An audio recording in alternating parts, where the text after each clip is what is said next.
Hey, thanks for being here. This is Play It Forward. Real people, real stories, the struggle to play it forward.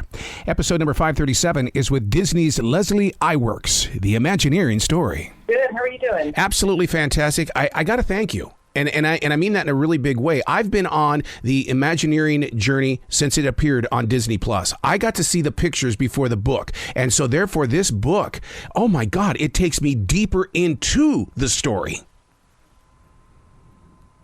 Yeah, it sure does. 750 plus pages. Well, it's almost like that you've allowed me to step inside your journal. And actually, it's not even just your journal. It's the entire process of Disney from page one all the way through. There is a story here, and people are going to grow from it. I agree. I totally agree. I don't think you have to be just a Disney park person to read it. I think it's going to apply to a lot of different industries and disciplines and stories of creativity and innovation worldwide. And I think one of the most shocking things was like in episode 1 on Disney Plus was that it started off in a small building, and I could when you showcase the pictures and things, it was like, oh my God, this is the way it really works. Totally. I mean, it really did start out in a small way with this ragtag group of artists and animators and designers and art directors and writers, and ultimately kind of fell into lockstep with Walt's vision, a creative vision to build a park unlike anything anyone had ever seen before. And to think that has led to 12 theme parks later and countless hotels, hundreds and thousands of hotel rooms and restaurants around the world. It's pretty amazing that creative DNA has sort of worked its way through all these different places. And it starts off with belief and trusting, doesn't it? Because, you had to believe in Walt's vision, and all of a sudden then the team starts to grow, and now you've got to trust that there's going to be a vision that becomes the reality. Yeah, I mean, he believed in people. He believed in people's talents more than they believed in their own talents themselves. He could see through somebody and say, like Blaine Gibson, for example, who was an animator for Disney animation.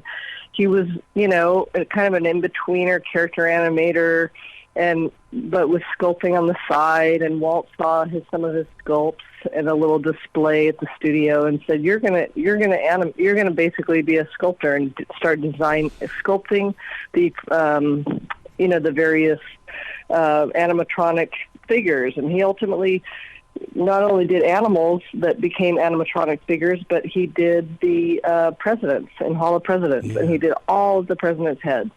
And here he was, this just little guy, animator, partially sculpting, and then now he's doing all these amazing photorealistic heads. So Walt really he could see the long-term potential in everybody.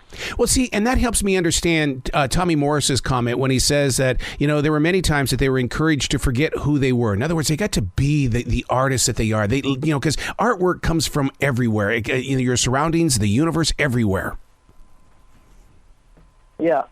No, absolutely. And I think that's what's fun about Imagineering is it's the blue sky development process is truly blue sky. You look up at the blue sky, you can think of anything you want. And there's a lot of work and time that is spent in that phase to think outside of the box and to think inside the box, and then turn the box upside down and tear it apart and rebuild it. And so, that's just what they do. It's so funny that I love the word Imagineering, because in radio, I didn't like being called, well, he's the producer. He's the commercial producer. I always called it audio architect. And so Imagineering is like it was built, the concept, and then all of a sudden the team. And the team is still just as strong, if not stronger today. Yeah, for sure. I mean, so many disciplines go into Walt Disney Imagineering, and they've got over 500 patents and technologies all over, from ride systems to animatronic figures to ways in which things are sculpted and carved and digitized, and projection technology. And I mean, there's so many things that go into any one attraction. but it's all storytelling at the end of the day. It's how do you tell a great story and then use the tools that are out there, or imagine the tools that can be there in 10 years and build towards that. The book is for business leaders. It's for everyday fans of Disney. It's for everyday people. And what I think the thing that really charges up my imagination is the fact that the only photographs are right there in the beginning, and the rest of the book is what you put on the page. And it's like you see it inside your imagination, which really takes Imagineering right to the test. It says, look, imagine it. It is possible. It will happen. Yeah, it was definitely more of a challenge to put it on paper than it was to film it and show you and take you there. But you know, when we did the series, I interviewed over 200 people. I traveled all over the world to these parks, went behind the scenes, had unprecedented access. I was up inside the Matterhorn. I was crawling around Pirates of the Caribbean. I was down in the bowels of the Haunted Mansion. I was, writing ride systems before they were even finished. You know, just really getting a sense of the creative process. And so to me, you know, I just really wanted the reader in this case to be able to imagine it in a way that the series, you know, couldn't do. The level of detail that we were able to put into the book, you know, was gratifying for me because you just can't put all that into a 6-hour show. Yeah. So well, I'm just grateful because the series was originally 90 minutes, commissioned as a 90-minute film, and we built it out because we had so much material, ended up cutting in at 6 hours. So they loved that and put it on Disney Plus. So we were very fortunate. And then Wendy Lefcon at Disney Publishing said, "I know you have so much left on the cutting room floor. How would you like to do a book?" So it was great. Well, I love the story. It's to infinity and beyond in the way that the way that it looked like the land, there wasn't enough land there, and you had to build that giant castle, and the way that everything just came together while not offending those that live in China. I mean, you brought two worlds together in one place, and my God, the people came. Oh, yeah. I mean, you know, whether it be Walt Disney World, they never thought that was going to have the traction, you know, before with how many people came to opening day, and then they ultimately did. But when you look at Shanghai Disneyland, I think they always knew it would get the traction that it did. It was just that, very much in the same way as Anaheim was.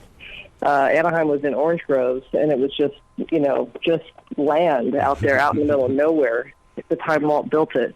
And the same thing for Shanghai. I mean, it was out kind of in the middle of nowhere, in marshes and in villages. And so they had to transform the whole area. Now you can't. I mean, now the entire city is built up around the park in Shanghai. Yep.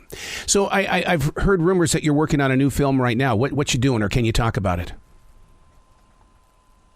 Well, I have one project that we just finished. It's for Warner Brothers. It's the history of DC Comics. So it's a 3-hour documentary that we were able to interview all the original artists and creators and people through time. So that was really fun to chronicle that story. And then I'm also I'm in production on a new series with Warner Brothers that you'll hear about soon. They have not announced it yet, but we have been thick into production. And I'm also in development with Disney on another series. So all this will be announced at some point, hopefully soon. But you're part of the storytelling field as well. I mean, so many times we think the storytellers are those that, write the story itself and then go over and do the production and stuff. But you are carrying a legacy with you, and you take that quality with you the entire way. You are opening the door for a lot of women who want to be leaders in making films.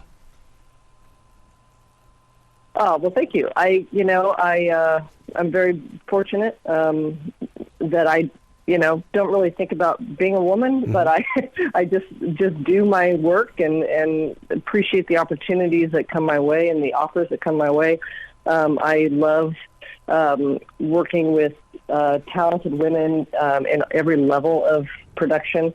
And I'm very blessed right now to be working with 3 producers on my show that are all women and extremely talented, hardworking, and it's just great. It's just a joy. Wow. It's in a book form, and it's also on Disney Plus. Imagineering. I can't thank you enough for what you are doing, because it does open imaginations, and it helps people believe in the spirit of art. Thank you. Appreciate it. Please come back to this show anytime in the future, Leslie. The door is always going to be open for you. Oh, thank you. I will pick you up on that. You bet. Be brilliant today, okay? All right, you too.